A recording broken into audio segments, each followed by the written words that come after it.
bonsoir à tous et à toutes. Je pense qu'effectivement,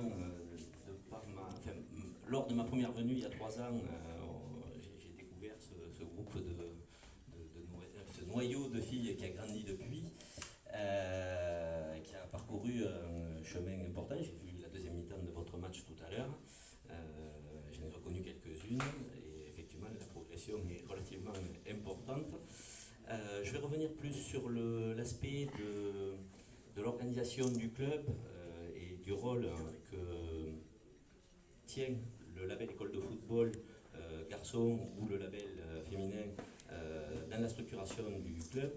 On s'oriente aujourd'hui vers une organisation du football où les infrastructures sont de plus en plus importantes. Quand je parle d'infrastructures, ce n'est pas simplement les installations sportives, mais aussi l'encadrement, puisque c'est des critères qui sont évalués dans ces différents aspects du label école de football, mais aussi sur le plan éducatif, c'est-à-dire qu'est lancé cette année un programme qui est relativement important, qui est le projet éducatif fédéral, qui permet de formaliser un petit peu tout ce qu'on apprend, tout ce qu'on fait dans un club de football. On le fait, mais on n'est pas capable d'exprimer ce que l'on met en œuvre au quotidien pour éduquer à vos côtés les parents et les enseignants, parce que je sais qu'il y en a dans la salle. Voilà, l'idée, c'est de tenir un discours qui est assez commun. Et je pense que c'est ce qui fait que l'éducation est possible. Donc je pense qu'effectivement on est au balbutiement dans le club de Fontenay de ce qui va arriver dans les années à venir. Il y a une première échéance qui arrive l'été prochain, qui est la Coupe du Monde féminine, et il y a un championnat d'Europe qui arrive derrière, donc ça veut dire qu'il va y avoir probablement un afflux important de nouveaux licenciés, donc ce qui risque de rendre pas forcément tout à fait suffisant les installations des différents clubs du secteur. Donc il va falloir peut-être anticiper aussi bien sur le plan des installations, mais aussi sur le plan de l'encadrement d'un afflux important de nouveaux joueurs. Donc je pense que l'appel à l'aide des mamans est le bienvenu.